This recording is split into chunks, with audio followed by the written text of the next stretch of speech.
पुणे लोकसभेच्या रिंगणामध्ये गिरीश बापट विरुद्ध अरविंद शिंदे असा सामना होण्याची दाट शक्यता आहे।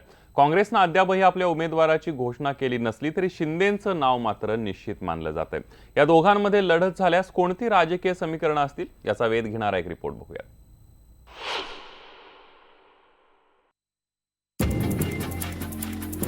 पुण्यात बापट विरुद्ध शिंदे अशी लढत। अरविंद शिंदेंना काँग्रेसची उमेदवारी।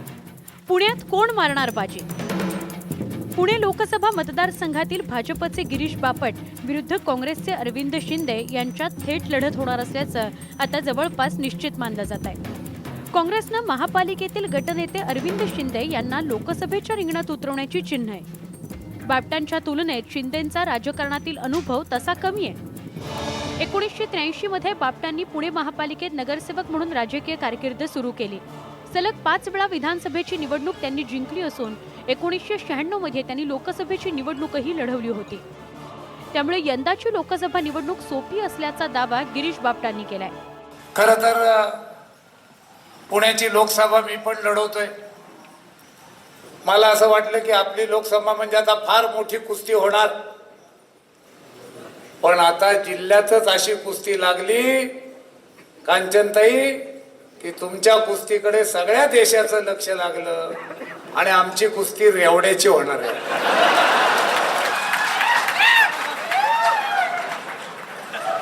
पण मी तुम्हाला एक सांगतो, पाय दिला का बाय दिला काय ते बघू। पुण्यात अजून काँग्रेसला उमेदवार मिळत नाही। खूप मोठ्या साहेबांनी काकांनी प्रयत्न केले, पण पुण्यात अजून त्यांचं काही जमलं नाही। हा पाहिजे का तो पाहिजे का, त्याला काढू का याला जागू, त्यांचं राजकारण चाललंय। माझा प्रचार माझा कार्यकर्ता घरोघर जाऊन करायला लागलाय। एकीकडे भाजपच्या गिरीश बापटांनी प्रचार सुरू केलाय।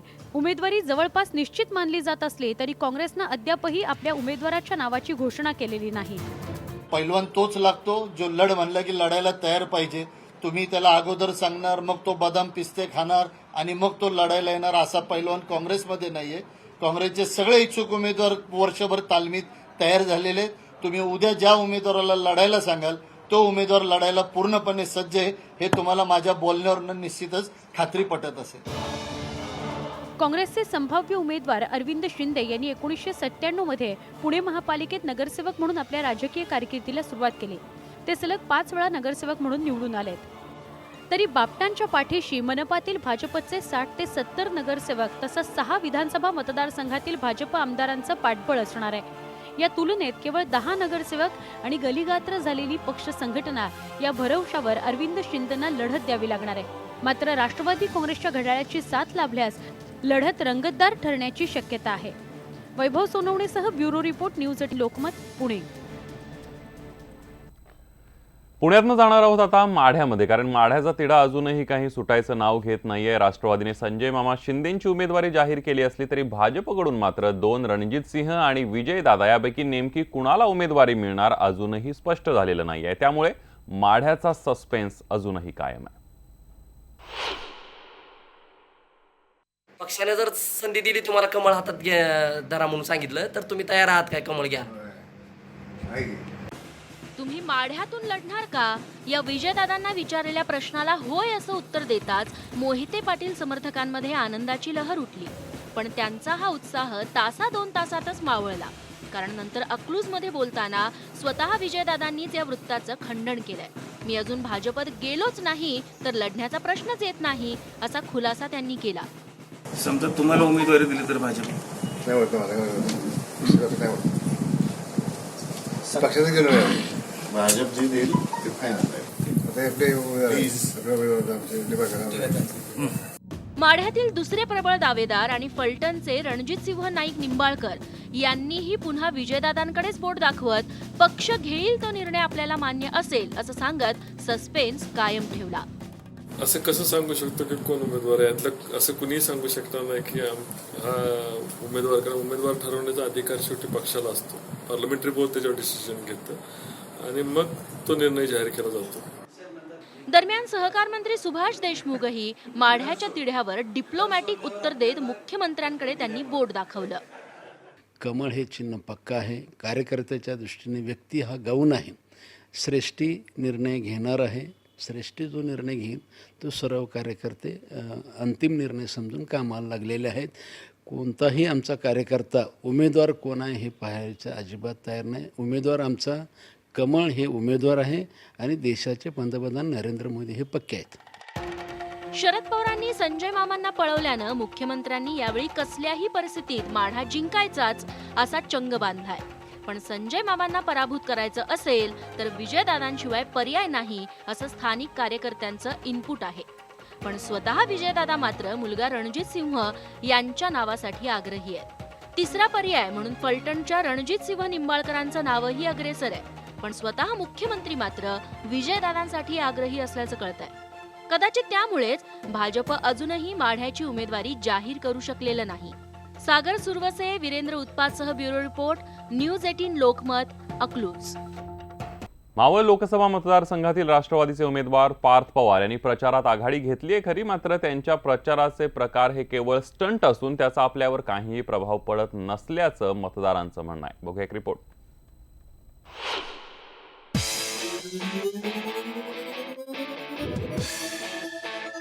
बघितलं पार्थ पवार प्रचाराच्या नावाखाली किती धावाधाव करतात. ते कधी बैलगाडी हाकताना दिसतात, तर कधी टपरीवर चहा पितात, तर कधी इस्कॉनच्या रॅलीत ठेका धरतात, तर कधी कार्यकर्त्यांसोबत धुलवड खेळतात. बरं हे कमी की काय म्हणून परवाच त्यांनी चक्क मुंबईच्या लोकलमधूनही प्रवास केला. बरं त्याआधी त्यांनी रिक्षातूनही प्रवास करून पाहिला होता.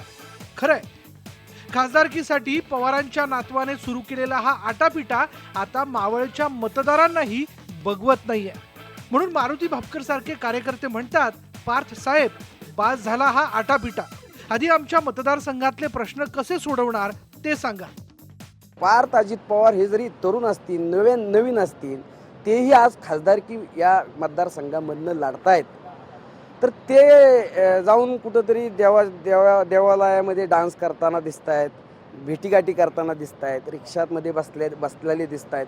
ते तरुण आहेत, सुशिक्षित आहेत. त्यांचं व्हिजन काय आहे पुढचं? जे भाजप सैन्याने जे केले नाहीत कामं ते कशा पद्धतीने करणार आहेत? या शहरातला रेड झोनचा मुद्दा ते कसे सोडवणार आहेत?